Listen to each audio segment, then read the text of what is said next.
Okay, तो media ये दिखा रहा है टेम्पल माउंट से।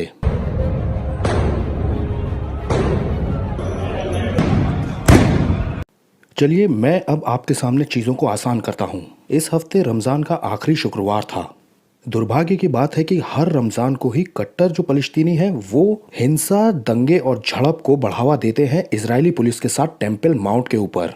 वैसे ये है वही पुलिस जो इबादत करने वाले मुसलमानों को हर हफ्ते वहाँ सुरक्षा देती है। इस फ्राइडे को फलस्तीन के जो दंगा करने वाले थे वो पत्थर फेंक रहे थे और जलते हुए पटाखे फेंक रहे थे इजरायली पुलिस वालों के ऊपर, और इसके बाद पुलिस से बचने के लिए वो भागकर अलक्सा मस्जिद के अंदर चले गए। अब मैं आपसे इन सवालों को पूछता हूँ, अगर आप पुलिस पर पत्थर फेंकते हो और फिर आप उनसे बचने के लिए छुपते हो किसी चर्च में या किसी मस्जिद में या सिनेगॉग में, ना ही सिर्फ आप पुलिस पर हमला करके कानून को तोड़ रहे हैं बल्कि आप एक पवित्र जगह को अपवित्र भी कर रहे हैं, क्योंकि तब पुलिस अंदर जाएगी उस पवित्र जगह पर आपको गिरफ्तार करने के लिए ताकि आपको कानून के हवाले किया जाए। अब जाहिर है कि फलस्तीनी ये दंगा करने वाले ये अपने आप को मजलूम दिखाने में माहिर हैं और फिर ये पक्का करते हैं कि एक एक सेकंड फिल्म किया जाए ताकि वो उसे ऑनलाइन पोस्ट कर सके और इजराइल को ब्लेम कर सके कि वो मस्जिद तोड़ते हैं और मासूम लोगों के साथ भिड़ते हैं, जो कि सच्चाई से बिल्कुल ही परे है। मैं आपको कुछ बताता हूँ, ये कट्टरपंथी कोई इज्जत नहीं करते हैं अपनी खुद की मस्जिद की।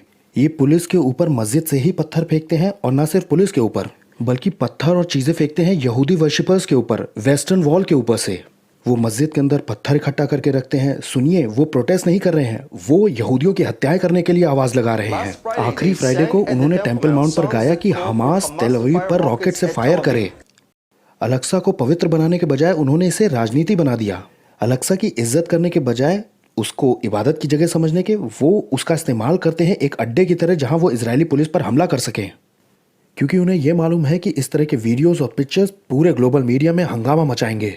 इन कट्टर फलस्तियों के लिए अलक्सा कोई पवित्र जगह नहीं है, लेकिन वो एकदम अचानक से उनके लिए पवित्र हो जाती है तब जब वो उसका इस्तेमाल करते हैं इजराइल के विरोध में। हमने फलस्तियों के ऐसे वीडियो को भी देखा है जिसमें वो बड़ी बेइज्जती के साथ फुटबॉल खेलते नजर आ रहे हैं डोम ऑफ द रॉक के पास। फलस्तीनी मीडिया तुरंत रिपोर्ट करता है फलस्तीनी जब जख्मी होते हैं इन भिड़ंत में, लेकिन तब वो बिल्कुल चुप रहते हैं जब फलस्तीनी दूसरे फलस्तीनी की हत्या करते हैं। लेकिन वो तब बिल्कुल चुप थे जब मरियम अल-तुकूरी 21 साल की फलस्तीनी मार दी जाती है और वो घर जा रही थी ईस्ट यरूशलेम में, जब एक गोली आई और अरबियों की आपसी लड़ाई में वो गोली उसको लग गई। और उनके बारे में क्या, जो 2,80,000 फलस्तीनी रहते हैं सीरिया में जगह छोड़ करके, उन्हें इसकी कोई फिक्र नहीं है। और यही है ढोंग।